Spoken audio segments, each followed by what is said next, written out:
Good day everyone.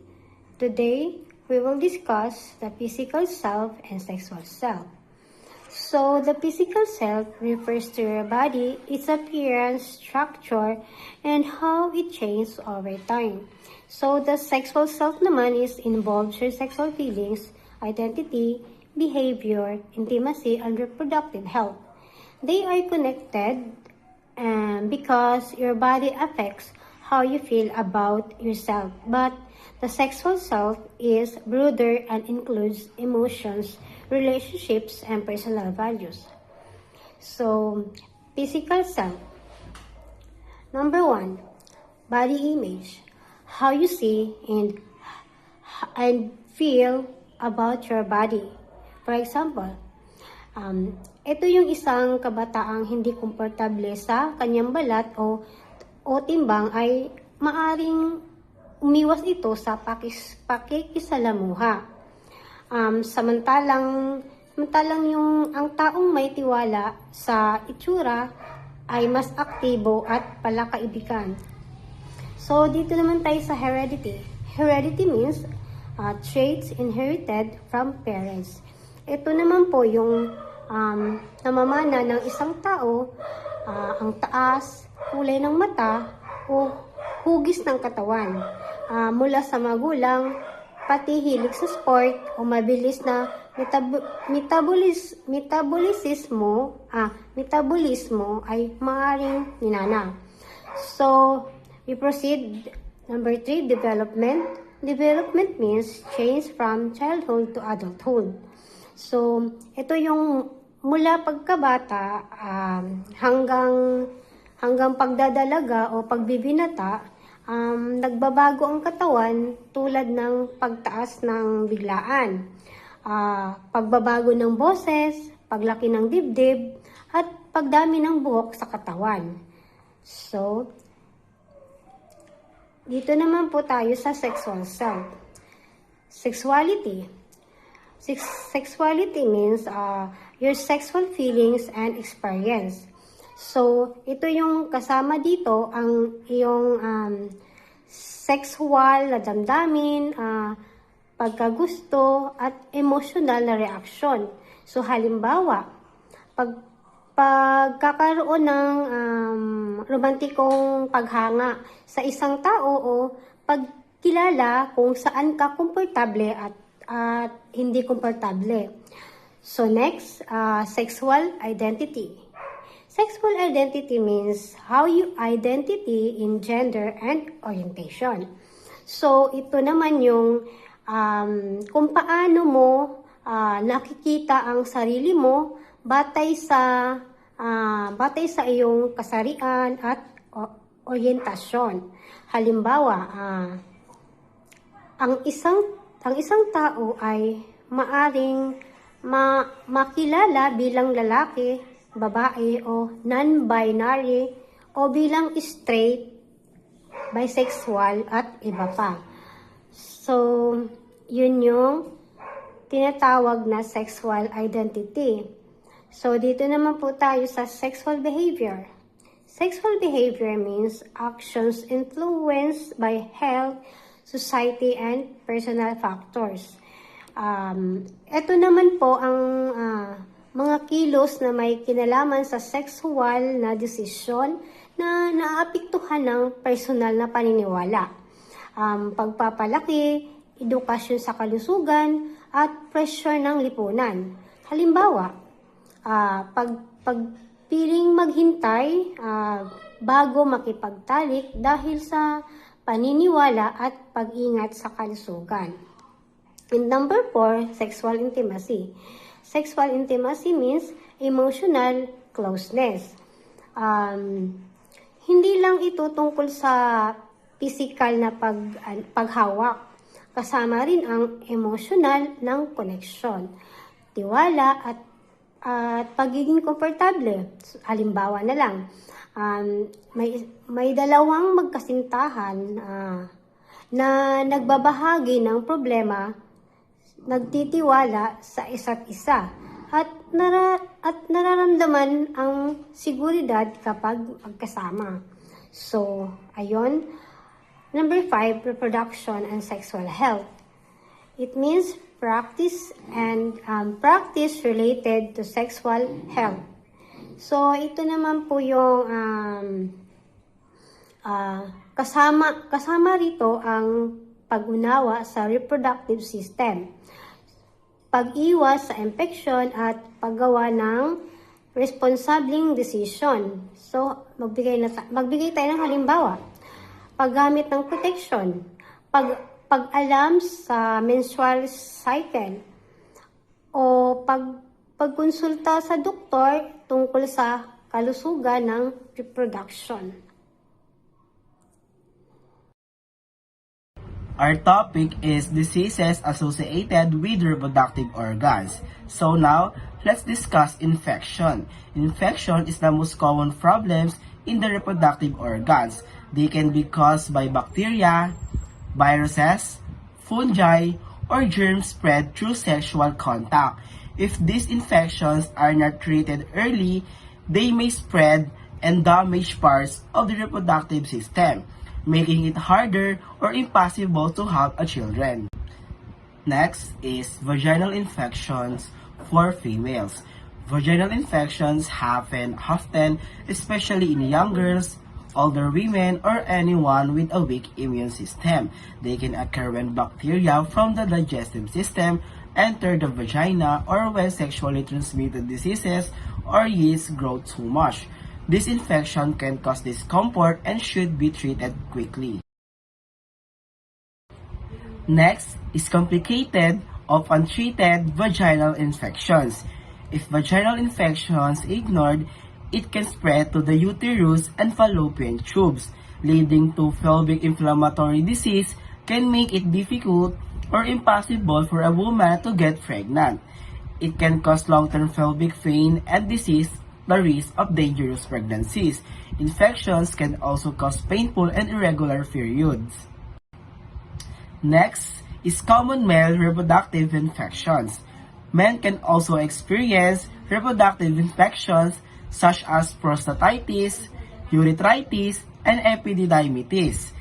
These infections often come from sexually transmitted germs and cause pain, swelling, fever, or difficulty urinating. If untreated, they can affect sperm productions, infertility. Next is orchiditis. Orchiditis is an infection that causes the testes to swell. Although it's not very common, it is serious because it can cause infertility in men. It most often happens after an adult gets mumps. Next is neoplasm or tumor. Neoplasm can inform in the reproductive organs and may lead cancer. Women most often develop breast cancer or cervical cancer, while men frequently develop prostate cancer. This cancer can be life-threatening but easier to treat when found early, which is why regular checkups are the most important. Next is peak reproductive age and decline in women. Women are the most fertile in their late 20s. After this age, the ovaries begin slow down and estrogen levels drop. This causes irregular ovulations and shorter periods. Eventually, the ovaries stop releasing eggs and menstruation ends. This stage is called menopause. Next is menopause. Menopause occurs when a woman stops having menstrual periods completely. This means her ovaries no longer releasing eggs and estrogen levels have decreased a lot. Because of this, she can no longer get pregnant naturally. Menopause usually occurs between ages 45 to 55. Next is effects of reduced estrogen after menopause. When estrogen level drops after menopause, the body starts to change. The breast becomes smaller, the vagina becomes dry, which may cause painful intercourse, and the risk of infections increases. Women may also experience mood changes, like irritability due to the hormonal shifts. Next is additional consequences of estrogen deficiency. Low estrogen can cause hot flashes, sudden waves of heat, and sweating. The bones become weaker, the skin become thinner, increase the risk of osteoporosis, cholesterol level may rise, increasing the chance of heart disease. Some doctors recommend hormone therapy to help with these symptoms. It must be monitored by a medical professional. Next is male reproductive aging. Men do not experience menopause. Instead, their testosterone level decreases slowly over many years. Despite these declines, most men can still father their children even in old age. This may notice lost energy or a lower sex drive, but their fertility usually remains. Erogenous zones. Ito yung mga body part na sensitive sa touch. And dahil sa maraming sensitive nerves ending, and kapag na-stimulate yung mga area na ito is pwedeng magkaroon ng physical and emotional response. Next is female erogenous zones. First is clitoris. Clitoris is super sensitive na part ng female body dahil sa dami ng nerves ending and mas mabilis itong mag-react sa mga gentle touch. Next is vagina. Yung vagina is nagiging mas sensitive and mas responsive sa touch kapag may arousals. And isa rin ito sa major erogenous ng mga babae. Third is mouth and lips. Ang mouth and lips ng mga babae ay sensitive sa kissing and soft touch. And nakakapag-increase din ito ng intimacy and arousal. Next is neck. Yung neck is madali siyang ma-stimulate kahit sa mga simpleng paghawak lang kahit sa gentle kiss is madalas nagiging malakas yung physical reaction dito. Erogenous zones is yung ears. Yung ears is sensitive siya sa soft touch and light whisper. And madalas din itong nagdudulot ng heightened excitement sa mga babae. Next is male erogenous zone. First is penis. Yung penis is pinaka-sensitive na part ng katawan ng lalaki. Dahil sa dami ng nerves ending nito is katulad nun sa babae is mabilis din. Katulad nun sa vagina ng babae is mabilis din itong mag-react sa direct stimulations. One is mouth and lips. Katulad nun sa babae ay sensitive din yung mouth and lips ng mga lalaki. Sa kissing and sa light touch is dito is nakaka-increase ito ng arousal sa kanila. Next is scrotum. Ito is malapit siya sa private part ng lalaki. His scrotum is delicate and sensitive siya. Kaya dito is kailangan is gentle lang yung paghawak or pag-touch dito. This is neck. Katulad ng sa babae ay sensitive din yung neck ng mga lalaki. Kahit na gentle touch lang or kiss is pwede na magbigay ng reaction sa kanila to. Next is ears. Ang ears ng mga lalaki ay sensitive din sa touch, light whisper, and kahit maliit na movement lang na malapit sa ears is nakaka-trigger na sa arousals niya. Human sexual behavior. Human sexual behavior is the way people show attraction, love, and intimacy through their actions, feelings, and decisions about sex and relationships. It includes simple acts like holding hands, hugging, and kissing, as well as more intimate sexual activities. This behavior is affected by many things such as family teachings, culture, religion, media, friends, and personal values.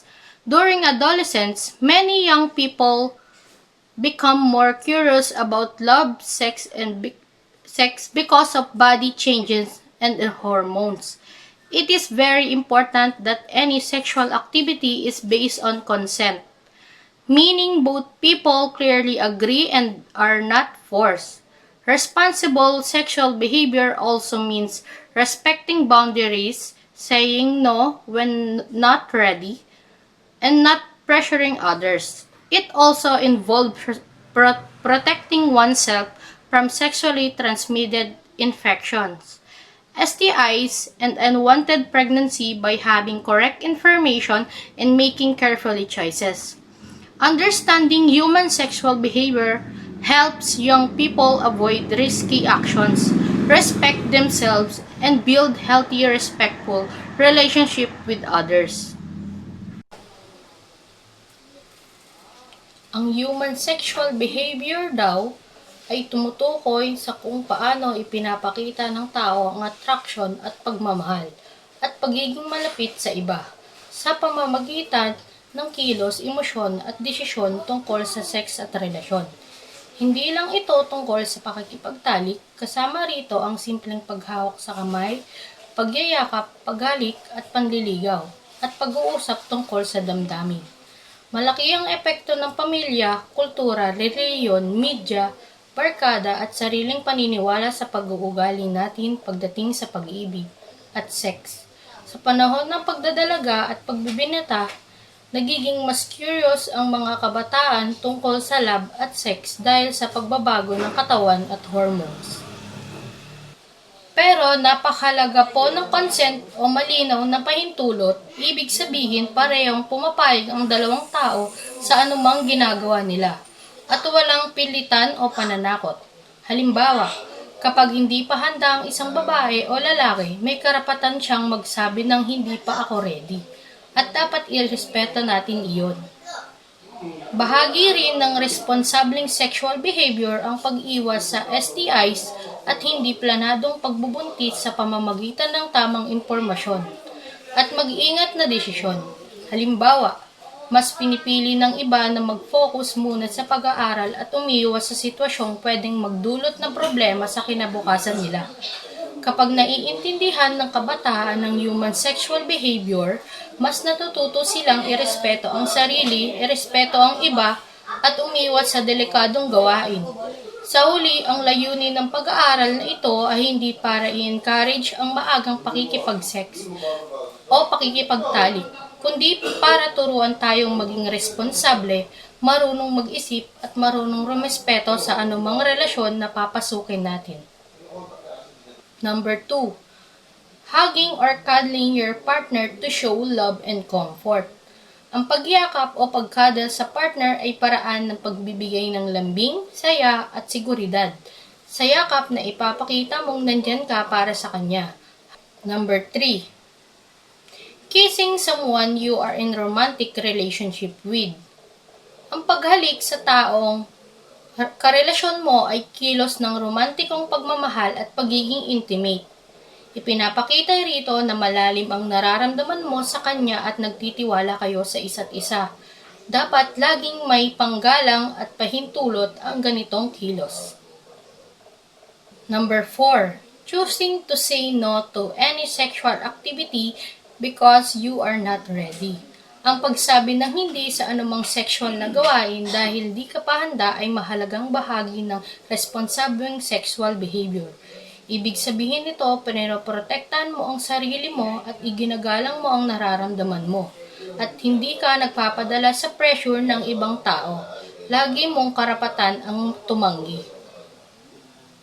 Number 5. Talking openly with a partner about boundaries and consent and protection.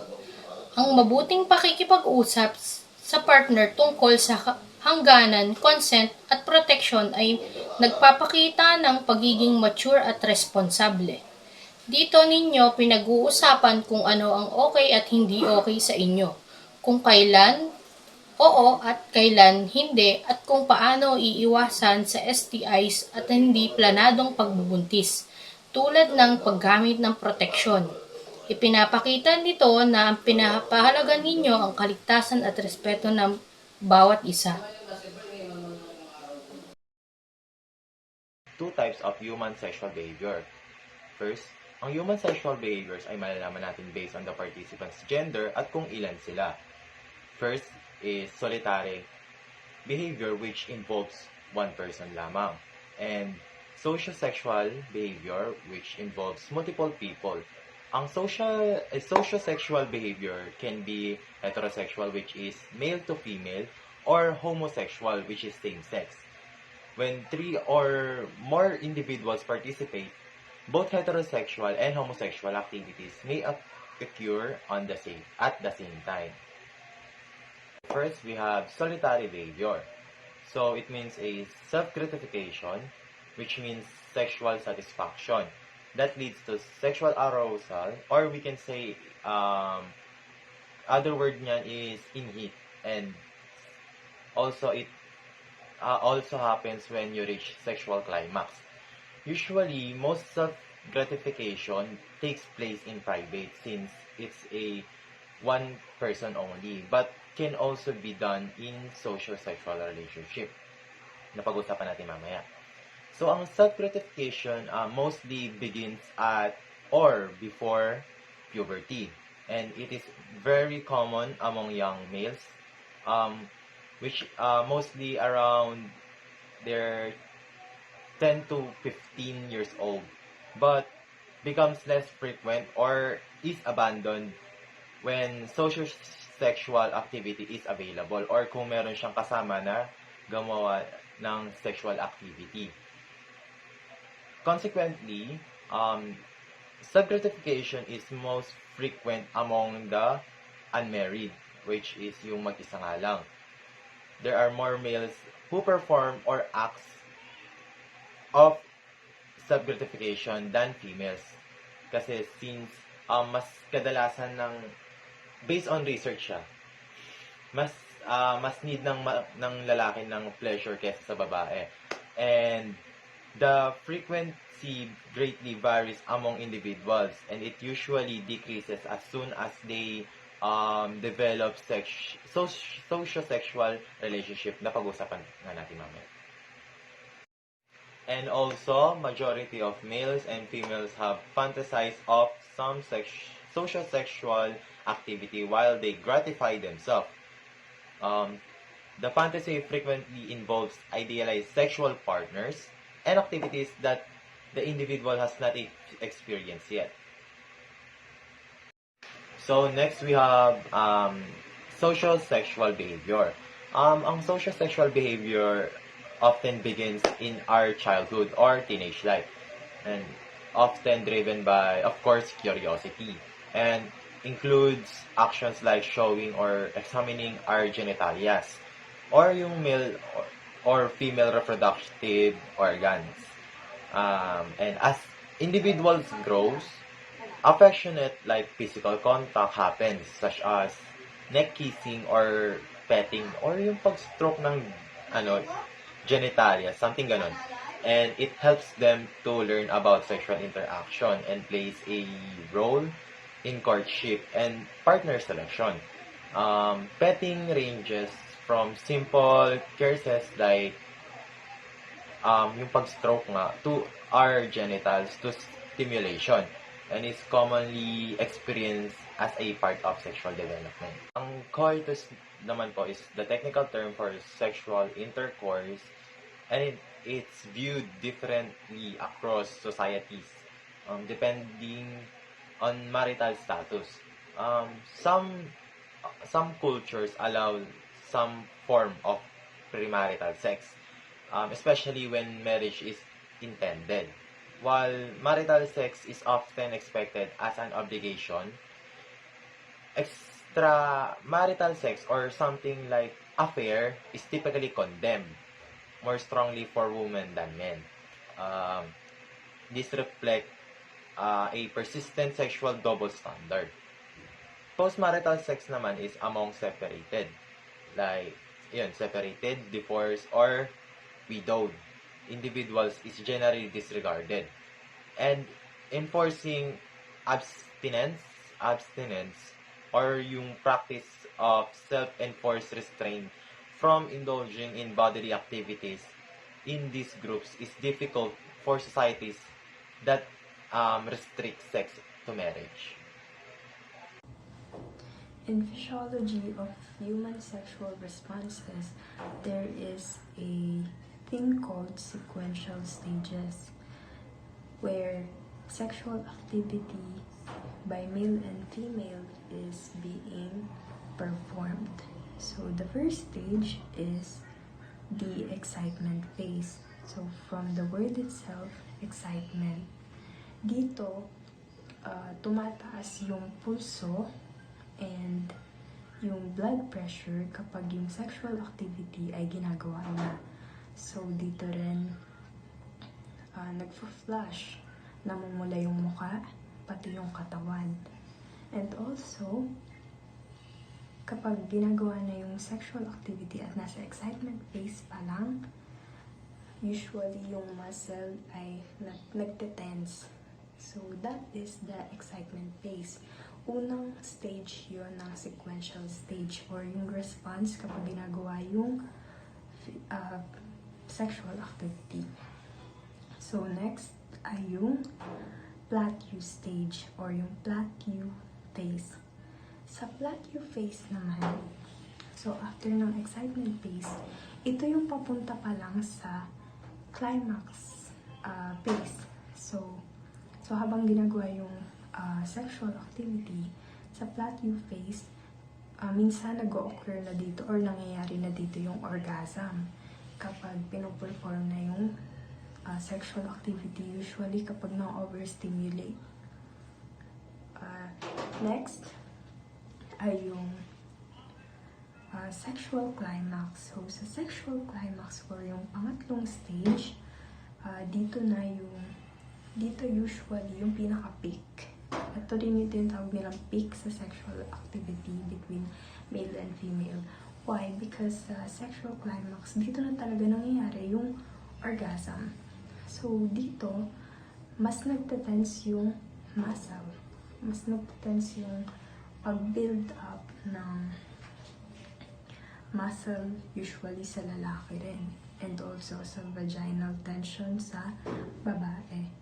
So, anong kaibahan ng plateau phase sa sexual climax? Sa plateau phase, dito pa lang yung papunta pa lang sa peak. Usually, kapag mabilis lang, sa plateau phase, nangyayari na agad yung orgasm. Pero, sa sexual climax, dito talaga yung pinaka-peak. So, ibig sabihin, mas nangyayari yung orgasm sa sexual climax. Tapos, sa fourth stage naman, yung tinatawag na resolution phase. Sa resolution phase, dito na yung pagbalik ng katawan and ng physiological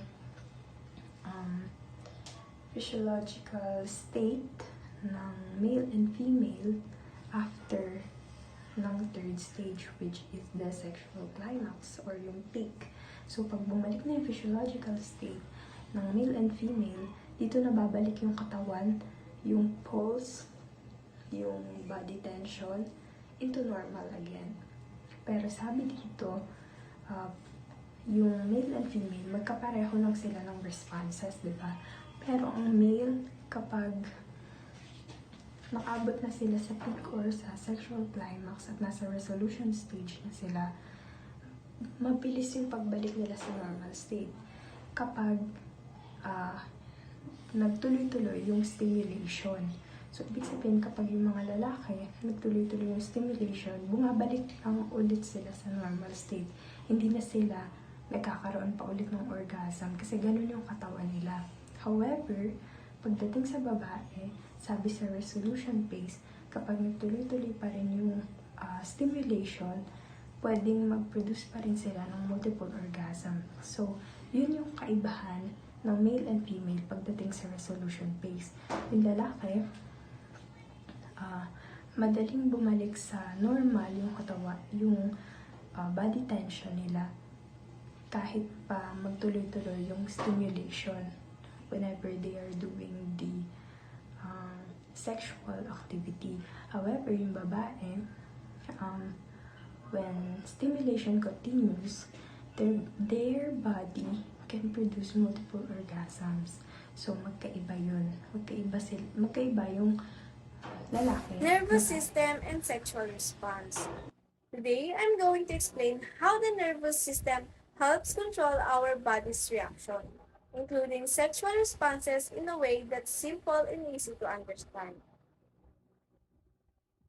First, our nervous system is like our body's supercomputer. It controls things we choose to do, like moving our hands, and things we don't choose to do, like our heartbeat.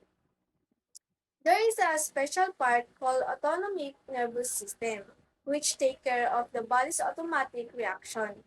During sexual arousal, this system works in its own to create curtain responses in the body. When something touches or stimulates the body, sensory signal travel through nerves to the brain. These nerves act like messenger carrying important information. The brain receives the message, understand it, and then send instruction back to the muscle and glands about to do what's next. The spinal cord is like the main highway for these messages, helping signal travel quickly up to the brain and back down to the body. So, we have two parts of the brain, the hypothalamus and the limbic system, help manage sexual responses and emotion. But scientists say there is no single spot in the brain that controls everything. Some animals have built-in or innate response pattern, but we're not fully sure how similar they are to humans. Some sexual responses like erection, ejaculation, or lubrication can happen automatically as reflexes, even without the brain's help, but the brain can also stop or cancel these reflexes if it thinks the situation is not appropriate. So overall, the nervous system works like a team, sending messages, reacting to signals, and helping the body respond in the What right way. are sexual problems? Good day, everyone. For today, I will be discussing sexual problems, are also called sexual dysfunction. Sexual problems are difficulties that happen during sexual activities. These issues affect personal sexual desire, arousal, performance, or overall satisfaction.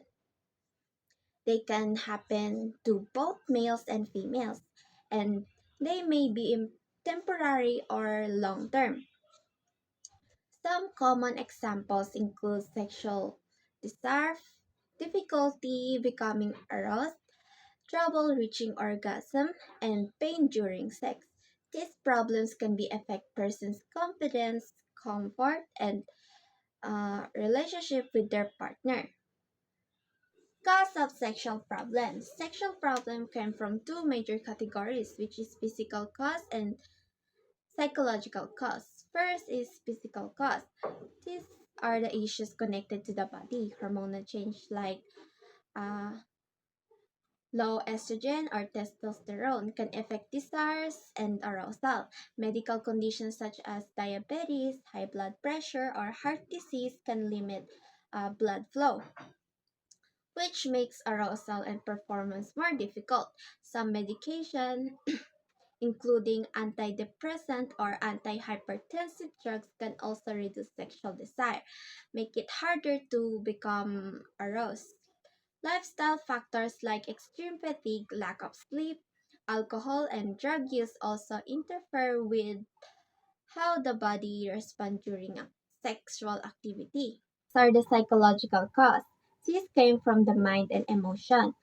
Stress from school, work, or family can reduce desire. Anxiety, especially performance anxiety, can make arousal difficult. Depression can lower interest in any activity, including sex. Past trauma or negative experience can also create fear or discomfort.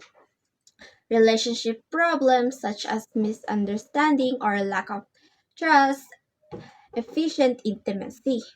Lastly, low self-esteem or negative body image can make someone feel insecure, which impact how they respond sexually.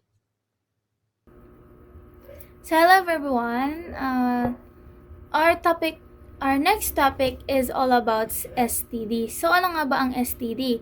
STD is stands for sexually transmitted disease or tinatawag na STI, sexual transmitted infections. Ay yung mga sakit o infection na naipapasa mainly through sexual contact, vaginal, anal, o oral sex. Pwede ring matransfer through fluids tulad ng semen at vaginal fluids at minsan skin-to-skin contact. So, paano nakukuha ang STD? Nakukuha ang STD kapag nakikipag-sex ka sa tao na infected and unprotected sex o hindi kayo gumagamit ng condom, and may direct contact sa infected part which is the genital, mouth, and skin. And paggamit ng mga infected needles, kaya dapat kapag nagpaturok ay hindi na dapat ginagamit pa sa ibang patients. Then, minsan from mother to baby during pregnancy. Yun. Paano kumakalat ang STD? So, kumakalat siya through sex, syempre, oral, vaginal, and anal, and contact sa fluids. Then, skin-to-skin contacts, which is the HPV and the herpes. Then, blood contact sa HIV. Paano siya hindi nakukuha, kumbaga? Hindi siya nakakahawa ang STD through sa pagkakamay, sa kani, pag may kakamay ka ganyan, syempre magugas ka ng kamay, syempre naman. Sa hugging, sharing utensils, and pag-inom sa same glass, and pag-upo sa toilet seat, and normal na pakikipag-usap. Ayan. So, may mga common STD. So, sa mga nakita ko sa mga sites, we have 10 plus mag-aano din tayo ng mga explanations. First one is si chlamydia. Si chlamydia, ito naman is the bacterial infection. Ang symptoms niya is mostly wala kang nararamdaman talaga, pero meron kang mararamdaman na burning sensation tuwing umiihi ka, and painful urinalization, and may discharge ka. Then, paano siya nagsispread? Through sex contact. Pakikipag-sex sa partner mo, possible na penis to vagina, vagina to penis, intercourse. Pwede din namang oral sex, which is mouth to penis and mouth to vagina, mouth to anus. Pwede rin namang gumagamit ka ng mga sex toys na isi-share mo pa sa ibang tao. Alam ko namang possible na pwede mo siyang pero linisan ng maayos.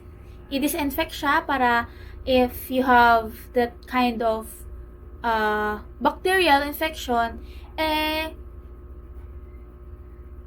malinisan mo at hindi ka makahawa. Pero mas maganda na personally, meron ka sariling ganun. And, mura lang yan. Maraming ganyan. Merong brush, merong parang lipstick. Pwede rin yan. Kasi, kailangan natin mag-release. Ayan. Normal lang po yan siya. So, paano siya, naman siya? Treatable naman siya and curable. Sa treatment naman, curable siya with antibiotics. Pero, wag kang mag-self tawag dito? Hindi yung parang, okay, may symptoms akong ganito. Eto na ko. Hindi. Siya, mas maganda na nagpapatest ka regularly and, ayun, magpa-consult ka kung ano yung problem mo para malaman din ng doktor kung ano ba talaga ang meron sa nangyayari sa'yo. Then, sa next one is si gonorrhea. Gonorrhea is bacterial din siya, mas kilala siyang tulo, no? Symptoms, merong yellow, white discharge, and meron ding burning sensation and painful urinalization. Sa spread, katulad lang din sex contact, intercourse, oral sex, and yung sa sex toy. Sa treatment naman, yes, curable din siya and antibiotics. Paano ba siya na-prevent? Siyempre, natin, no? Paano siya ma-prevent? Paano siya maiwasan or the prevention? Siyempre, gumamit ng condom, 'di ba? Magkano lang naman 'yan. Pero sa mga sexually active, sa sex active, is gumamit talaga tayo ng condom. And hindi ko sinasabing hindi talaga kasi siya 100% na talagang protected ka. Kasi possible na yung condom na yon is matagal na, and possible na mabutas siya or hindi na siya ganun talaga ka-stretchable. So, may possible talaga na mapunit siya and mabutas siya. Then, dapat limited sexual partners lang, hindi yung kapag-sex ka dito, makipag-sex ka din dito, yung pag ganon-ganon. Hindi mo na malalaman kung saan mo ba siya nakuha, o ikaw na ba ang meron yan, meron ka na ba neto, saan mo siya nakuha, kasi ang dami mo ng partners, and possible na galing pala sa'yo, makakahawa ka pa ng iba. Kumbaga, yung tao na yun meron ng infection or bacterial na ganon, hindi ka aware, and hindi rin siya aware. So, paano na lang? Hindi kayo aware, si isa, nakipag-sex pa sa iba, tapos ikaw nakipag-sex sa iba, nakahawa pa kayo. Possible na ganon. Then, regular check-ups sa STD testing, and ayun, avoid sharing needles sa mga nurses and doctors dyan. Alam naman natin na hindi po talaga pwede yun, no? Makikipag-share ng needles. One uses all at the time lang po talaga. One needle at one person lang po talaga. Then, sa HPV vaccine, ayan. And lastly, avoid casual sex kapag di pa sure sa partner status. Well, yes, tama naman. Hindi yung parang 1 month pa lang kayo, hala, si Bira, na para bang, di ba? The third one is si syphilis. Ito naman is bacterial infection din naman siya na may mga stages. Yan. Symptoms, painless sores, and yung painless sore is tinatawag din siyang chancre or yung chancre. Then, meron kang symptoms na rash, fever. Paano siya nasispread? Nasispread siya through sex and skin to skin with the sore. For example, ito yung penis, ito yung ulo, ito yung katawan. May sugat siya dito na hindi nyo na napansin. So, open wound siya. Ito si vagina. So, papasok yan ngayon. Na-contact na skin to skin na sa loob na ng vagina. And then, yung sugat, yung syphilis, na bacterial infection, napasok na sa loob ng vagina mo. Doon siya nasispread through sex and to skin. Possible din na nahawakan mo sa oral sex, so kinaganyan-ganyan mo, nahawakan mo, then hindi ka nagugas ng kamay, hindi ka nag-alcohol or wipes or nagpunas, naghugas ng kamay, ganyan. Then, ikukusot mo sa ganito, hawak ka sa ganito, hawak ka sa ganyan. Ganon. Doon din, and ano na naman siya, curable din naman siya. Ito naman is injections naman siya. So, pang-apat naman is si chancroloid. Yan. Ito naman is bacterial infection na nagdudulot ng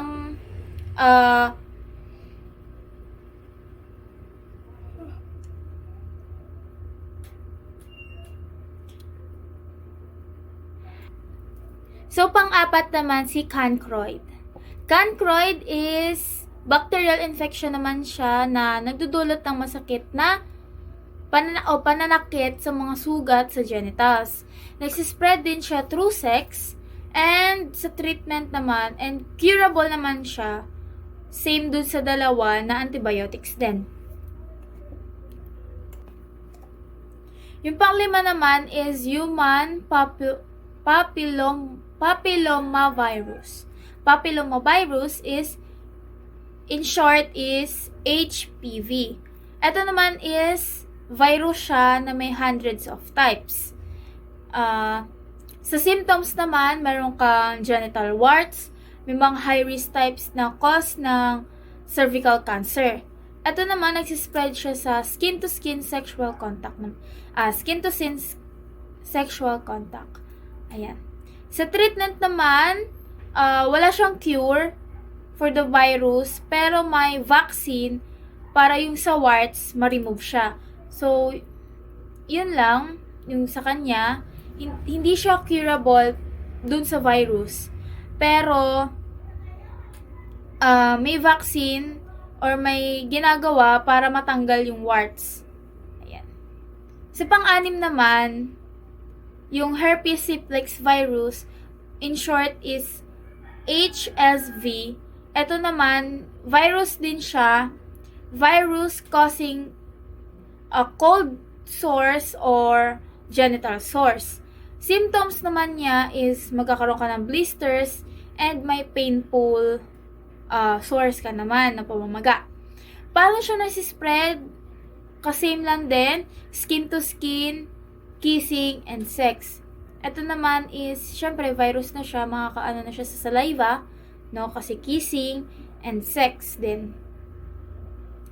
Sa treatment naman, hindi siya curable, but treatable siya through antivirals to control the outbreaks. Ayun lang siya. Hindi siya curable, pero natitreat siya. So, parang hindi siya totally maaalis, pero hindi na siya ganun ka-severe, kumbaga. Sa pang-7 naman is Trichomonas vaginalis. Ito naman is parasite infection sa vagina. Symptoms niya is ito vaginalis, and meron din sa lalaki ha. Pero minsan, ito na nga. Ito is symptoms, itchy genitals and mabahong discharge sa babae. Minsan naman walang symptoms sa lalaki. So, parehas magkakaroon, babae at lalaki din. Paano siya nagsispread? Through sex din. Ayan. Then, sa treatment, yes, curable siya. Ano lang siya, single dose ng antibiotics. Pero kailangan sa mga treatments, kailangan nyo talaga munang magpa-consult bago kayo nakalimutan ko tawag doon. Bago kayo magsabi na, mayroon akong ganito, kahit hindi pa naman ako confirm by the doctors. Pero mas maganda kasi na doctors talaga para malaman kung anong pinaka-specific, and mag-a-ask si doctor ng ganito, saan yan siya nakuha, kailan yung first time mo, para malaman kung gaano na siya katagal, and ano ba talaga, kung severe na ba talaga siya, or minor pa lang siya. So, sa pang-8 is the HIV. Dito sa 8 and 9, nasasabihin ko, ito is indeed the major STDs. So, well, sinama ko na siya kasi major din naman siya. So, HIV, kilala na natin yan. HIV is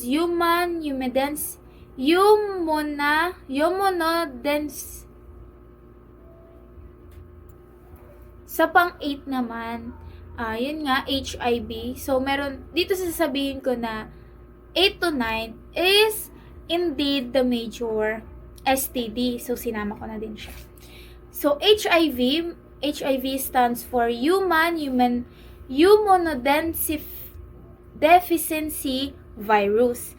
Ito naman is virus na sumisira sa immune systems natin. Immune system.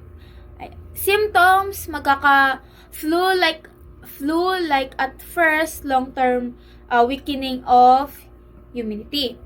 Nagsispread siya through sex, syempre, blood, needles, and possible din na mother to child during pregnancy to. Then, sa treatment naman, hindi rin siya curable, pero very treatable siya. Through medicines, no? Medicines allow people to live a normal life. So, ayan, si HIV is kilala dito. Kilala na natin yan siya. Then, sa lastly, AIDS, which is acquired immunodeficiency syndrome. Ito naman is pinaka-advanced stage ng HIV kapag sobrang hina na nung immune system ng taong yun o ng affected na yun. Symptoms, frequently infections, weight loss, extreme fatigue, ayan, ito naman is, sa treatment naman is, wala din talaga siyang cure, pero manageable. If na-treat siya ng early, pwede siyang, manageable if treated early with HIV meds. Ayan. Doon, 6 common symptoms ng STD, ito general na to, hindi lahat ng symptoms, hindi lahat ng infection and diseases may symptoms. Pero ang common signs niya is pangangate sa genital area, may painful and burning sensation kapag umuihi, may weird discharge, like masangsang na amoy talaga siya, then may pamamaga, may warts, and may rashes, meron ding pelvic pain sa mga babae, and pain during sex. Well, first time, yes, masakit siya dugo, yeah. Pero, alam yung hindi mo na first time. Pero it depends kung gaano siya kalaki. Kung gaano kalaki pinapasok. Yes, masakit kung laging small ang una. Pero kung syempre, naggaganyan siya, lalo malaki siya, it depends on the penis talaga. Pero, alam niyo yung pain na during sex, every pasok, may sakit talaga na may something sa loob. Alam niyo niyan. Then, paano prevention? Ayan, ulitin ko ulit ang prevention. Gumamit ng condom. Mura lang ang condom, guys. At para mabawasan na rin ang mga sakit-sakit at mabawasan ang percentage at karamihan ng mga babae na nabubuntis. Ayan. Meron tayong condom na panglalaki at may condom na panglalaki. I-flash dyan yung pictures. Ayan. Ito yung sa babae at ito yung sa lalaki. Ayan. Then, pangalawa, ulitin ko, limited sexual partners lang. Huwag yung marami. I mean, yes, pwede ka makipag-sex sa multiple, pero use condom. 'Di ba?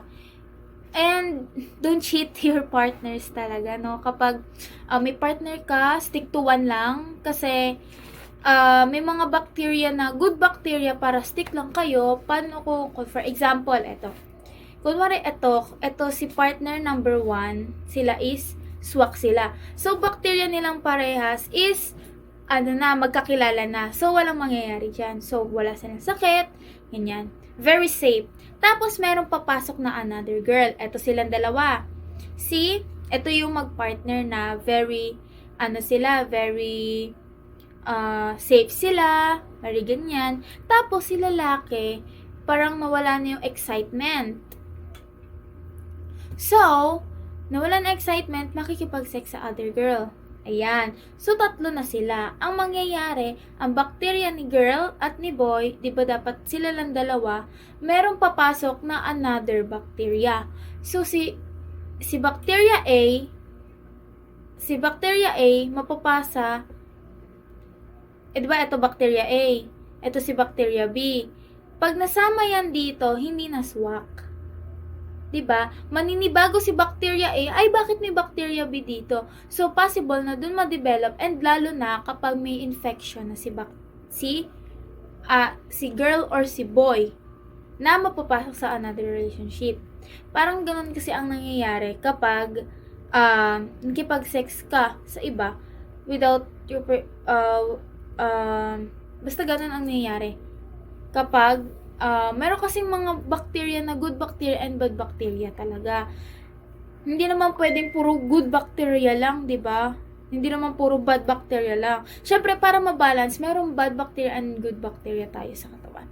So, regular check-ups, no, dapat kung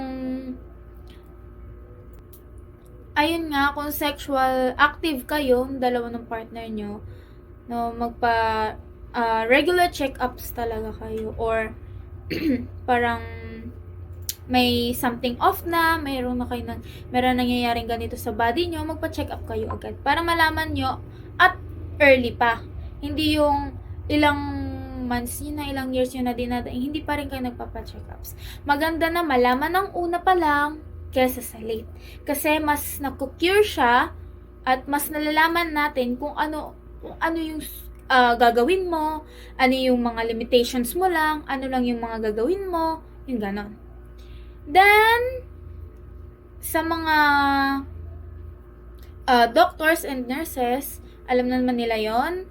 And kung magturo kayo sa bahay-bahay lang, avoid sharing needles. And wag mo nang gamitin many times yung needles. Dapat one at a time lang, at one, or sabihin natin one needle for one person lang talaga. Kasi dun din nagsispread kasi, 'di ba? Then HPV vaccine, ayan. And lastly, avoid casual sex kapag hindi pa sure sa partner status. Ayan. Yung mga tao na in-hit araw-araw, opo, na 1 month pa lang, weeks pa lang, nakikipag-sex na agad. Hindi po tama yon. Dapat kilalanin muna natin yung partner natin na kung responsable ba siya, okay ba tong tao na to, or clear ba siya. Dapat may mga dapat open-minded din po tayo sa mga ganitong bagay. Kasi kung close-minded kayo sa ganitong bagay, paano nyo malalaman yung ganito? Paano nyo mape-prevent? Ano yung mga gagawin? Paano mo siya nakuha? Kung close-minded po kayo sa mga ganito. Dapat po, meron din tayong knowledge about sex education. No, kahit hindi naman totally detailed talaga, pero you have a knowledge, okay na po 'yun. Kasi maraming tao at maraming bata ang nabibiktima ng rape kasi hindi nila alam na nire-rape na pala sila. Kaya nga ang daming cases na nire-rape, ang dami ng cases na teenage pregnancy kasi lack of education, lack of sex educational. No, then kung hindi pa talaga kayo sure, dapat nga ang maganda is kapag mag-asawa na kayo, pag kinasal na kayo, dun pa lang kayo.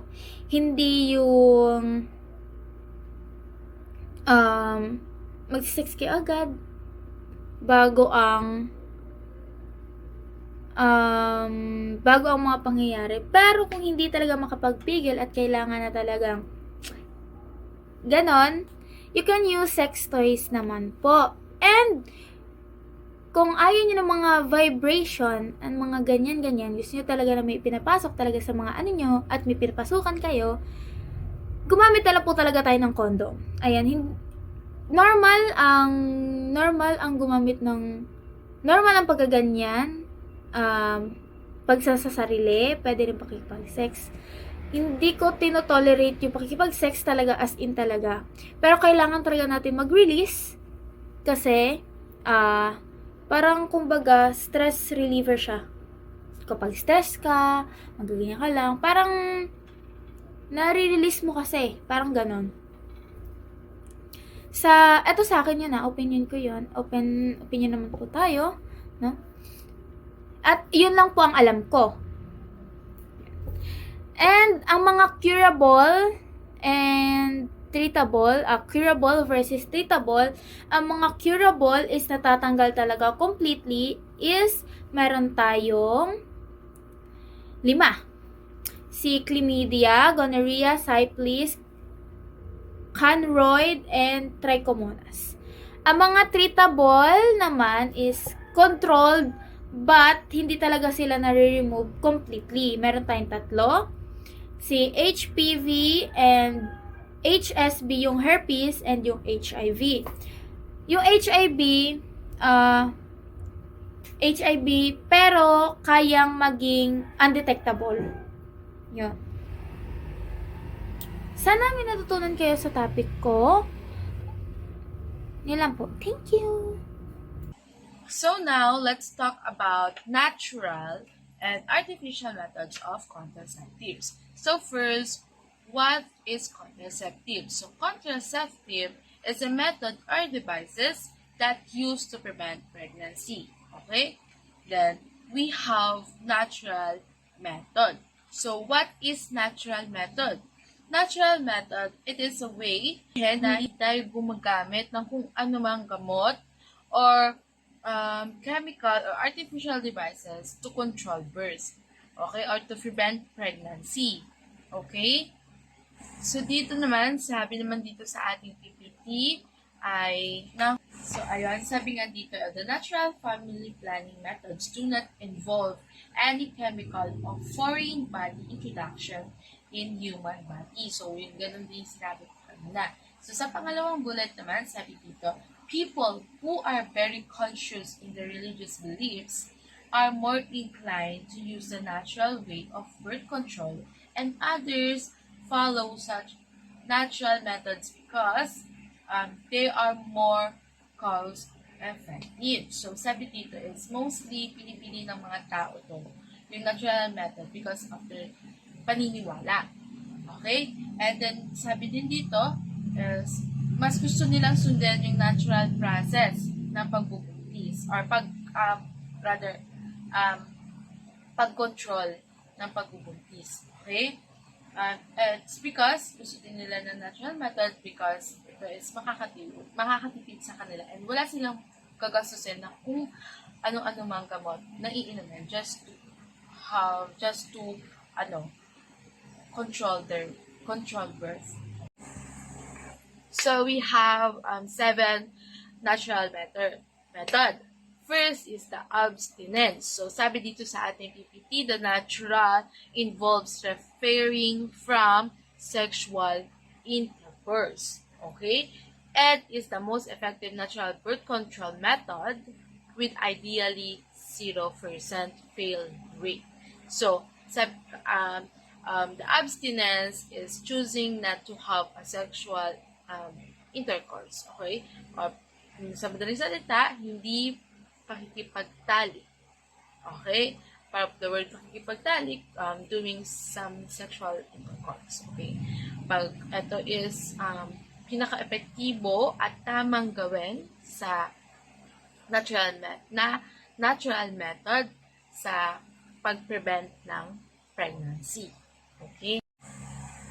And next is a calendar method, or it also called rhythm method. Dito kasi, nire-record natin, or dito nire-record yung araw ng red days ng babae, or yung regla. Okay? Dito kasi, nalalaman kung kailan yung fertile period niya. So, ano ba yung fertile? Kasi yung fertile is dito, yung mataas na possibility na mabuntis yung isang babae kapag nakipagtalik siya sa tao. Dito, sinusubaybayan yung fertile period niya para malaman kung kailan hindi pwedeng makipagtalik yung isang babae, okay, para maiwasan yung pagbubuntis. Ayan. Yung pangatlo is yung basal body temperature method, which is, ito ay isang para upang makita yung mga pagbabago ng temperature ng isang katawan or katawan natin na nagpapakita kung kailan ka fertile. Diba? So, para saan ba yung body basal temperature. So, para nga malaman ng araw ng kung fertile ka or yung mga araw na maaari kang magbuntis. Okay? So, para makatulong sa pagpaplano kung kailan gusto mong magbuntis or iwasan ang pagbubuntis. Ayun po yun. So, paano nagbabago ang cervical mucus? So, sa mga araw bago at habang ovulating, ang mucus ay nagiging malinaw or malapot, tapos para siyang puti, 'di ba?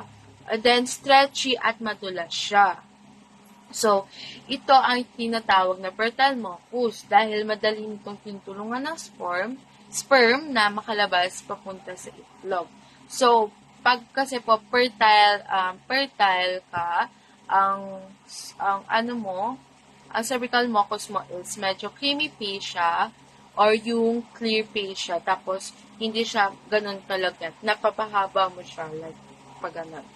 And then sa ibang araw naman ng cycle mo, yung ay maaaring maging makapal siya or malagkit or puti o dilaw. Which is, yun po is nagpapahirap sa sperm na makapasok sa itlog ng babae. So, kung kaya hindi fertile ang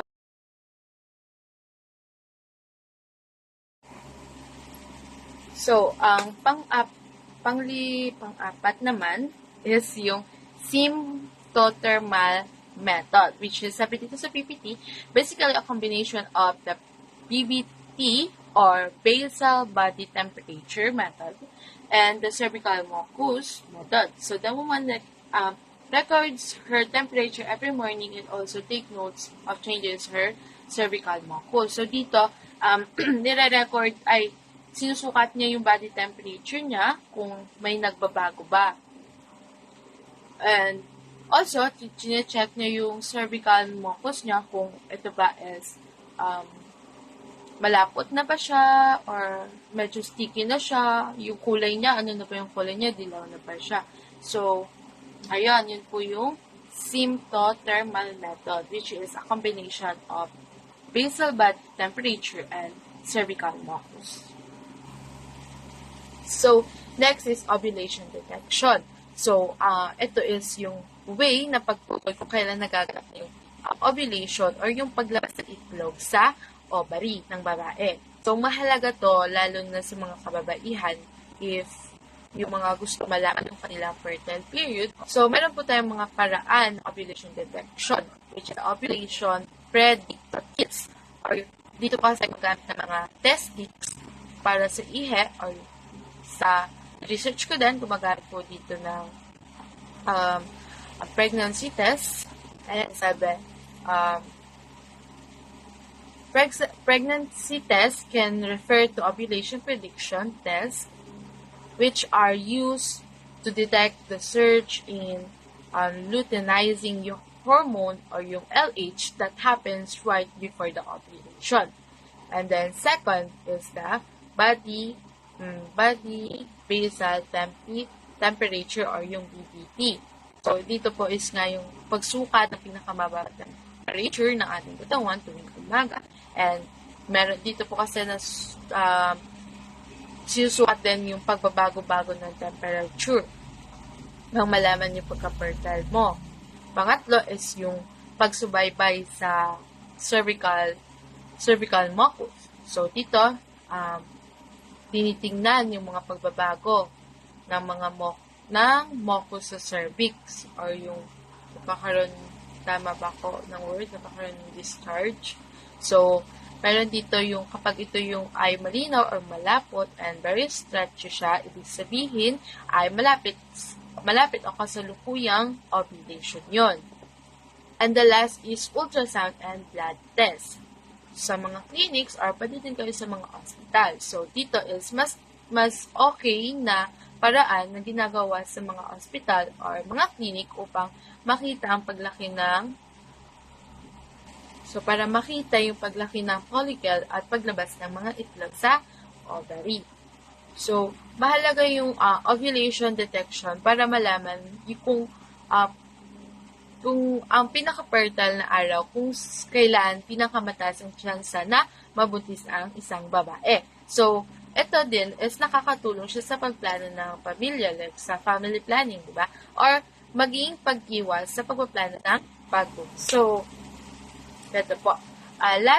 The last is coitus interruptus. So, ito po is a oldest method to prevent conception. So, ito po is isa sa mga oldest na method na ginagamit to prevent or ginagawa to prevent pregnancy. So, pag sinabing coitus interruptus, it is a withdrawal method. Okay? Or in Tagalog daw po is ginambalang pagtatanik. So, ganito po kasi yan. Yung ari po ng lalaki kasi, bago lumabas yung semen, sukukutin niya na po yung, ilalabas niya na po yung ari niya to prevent pregnancy. Bakit? Para hindi po pumasok yung semen ng lalaki dun sa female reproductive organs. Okay po? Nagigets niyo po ba siya?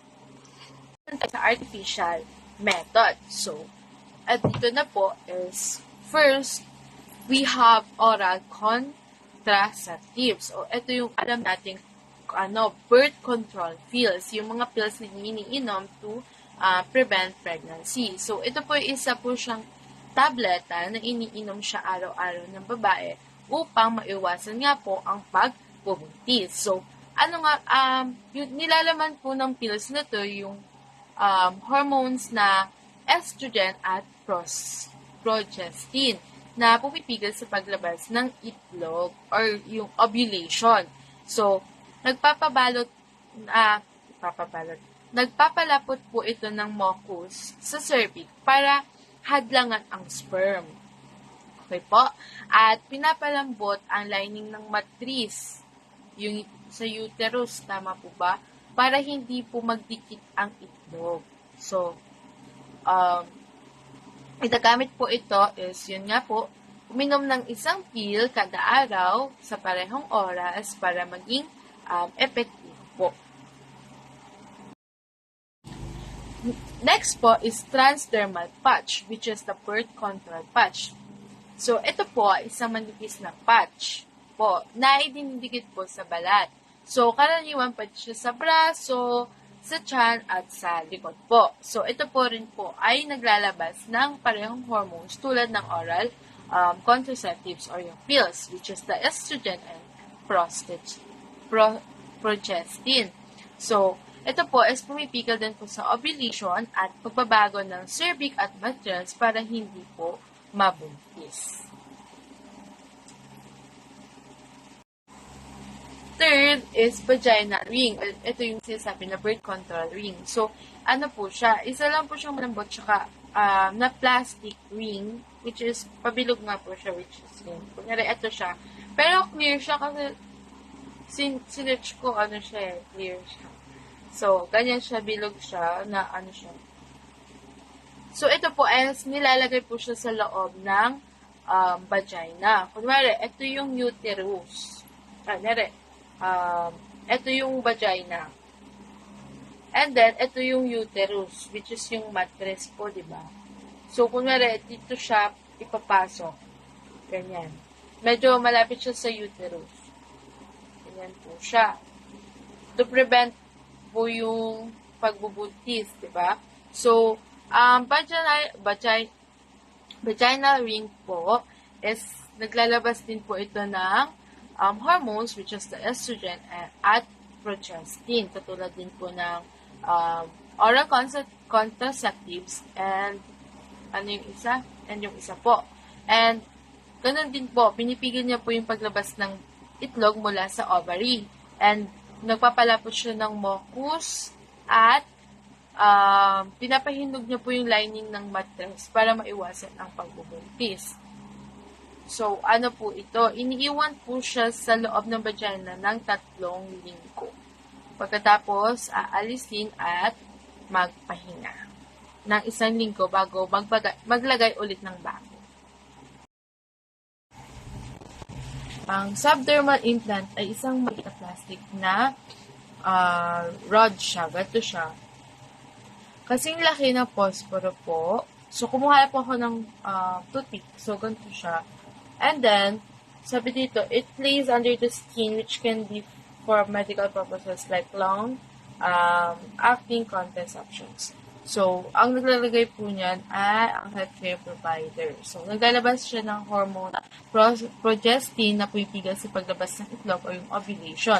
So, nagpapalapot siya ng mucus sa cervix then, and para hindi makapasok yung sperm. So, pinapabago ng lining ng matres para hindi po tumikit sa itlog. Okay? Pwede po ito tumagal ng hanggang 3 taon at maaari naman po siyang alisin kahit anong oras pag gusto na pong magbuntis, di ba? So, hindi po ito kailangan araw-araw or lingguhan or buwanan. Ito po ay isang long-term contraceptives, yung subdermal implant. Next one po is hormonal injection. So, ito po ay uri ng birth control kung saan ini-inject sa katawan yung hormone. Pa-inject po siya na birth control. And then, ito po ay tinagawa or tinuturok po ito isang beses kada isang buwan or kada 3 months. So, depende po siya sa uri ng injection. So, yung benefits po kasi nito is hindi mo na siya kailangang inumin like ng pills araw-araw or ito po kasi is madaling gamitin at epektibo po siya. So, sa madaling salita, ang subdermal implants ay maliit na lang po siya na parang stick na inilalagay sa ilalim ng balat para maglabas ng hormones at pigilan ang pagbubuntis ng matagal. Habang ang hormonal injection ay paturok naman po siya ng hormone na pumipigil din sa pagbubuntis. Na ini-inject naman po ito kada buwan o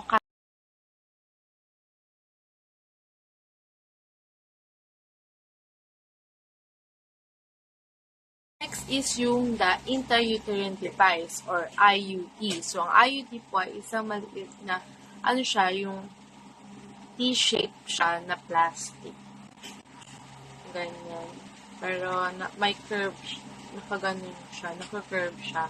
So, ito po is pinapasok siya ng doktor sa loob ng matis ng isang babae para maiwasan yung pagbubuntis. So, meron po tayong 2 uri ng UID. Una po is yung Cooper IUD pala.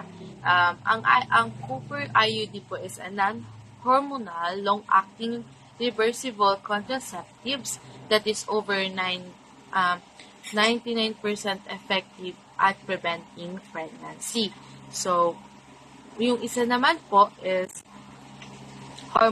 hormonal IUD. So, ito naman po is a small T-shaped device inserted into the uterus that release progestin to prevent pregnancy. So, ang naman po nung hormonal is maaaring tumagal lang po siya ng 3 hanggang 10 taon. Depende po siya sa uri ng IUD. So, madali po itong alisin kapag gusto na pong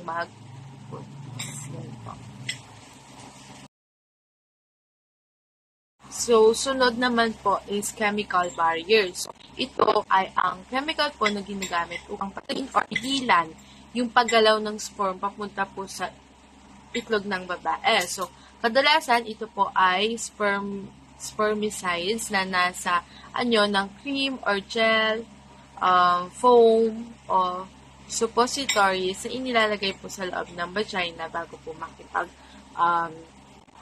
makipagtalik o gawin yung sexual intercourse. So, ayun po. Pinapabagal po nito yung sperm para hindi po makarating sa itlog. So, next po is diaphragm. So, ang diaphragm po, ito po yung isang malambot po siya or bilugan na silicone or latex na takip na inilalagay po sa loob ng vagina upang takpan yung cervix. So, wala po kung parang siyang nakaganyan siya. ganyan siya na nilalagay siya sa vagina. So, pinipigilan po nito din yung sperm na makapasok siya sa matris. So, maaari po itong ilagay ng hanggang 24 hours para bago makipagtalik at dapat manatili ng hindi bababa sa 6 na oras pagtapos ng pagtatalik po. So, kailangan tamang sukat at paggamit para maging epektibo. Hindi po ito pumoprotekta laban sa mga STIs. Next naman po is yung cervical cup. Ito po yung maliit na silicone na takip na mas maliit kaysa po sa diaphragm at dinidikit ito ng mahigpit sa cervix upang mapigilan po talaga yung sperm. So, tulad po ng diaphragm, nilalagay po ito sa spermicide bago ilagay sa loob ng vagina. So, maaari po itong ilagay hanggang 48 hours. So, bago po gawin yung sexual intercourse. At dapat nga din po, ganun din po, mananatili po or hindi po siya bababa ng 6 hours pagtapos. So, ayun nga po. Next is male condoms. So, male condoms is a latex or synthetic rubber sheet that lays on the erect male reproductive organ before penetration into the female reproductive organ to trap the sperm during ejaculation. They are a highly effective method for preventing pregnancy. So, ang layunin po ng male condoms is pigilan po yung sperm na makapasok sa loob ng babae upang maiwasan po yung pagbubuntis po. So, bukod dito po is nakakatulong din po siya para maprotektahan laban sa mga infections na ipapasa sa pagtalik tulad ng mga HIV po. Then, next po is female condoms. Female condoms are made upon latex rubber sheet that are pre-lubricated with spermicide. They are usually bound by 2 rings. It used to prevent fertilization of the egg by the sperm cell. So, yung pinagkaibahan naman po ng condom ng lalaki at saka ng babae is yung babae po is meron siyang 2 rings, which is nakaganyan po siya. Unlike po sa lalaki is nakaganyan lang siya, 1 lang po yung ring niya. So, para po ma-prevent yung pagpasok po ng semen ng lalaki sa female sa babae po. So,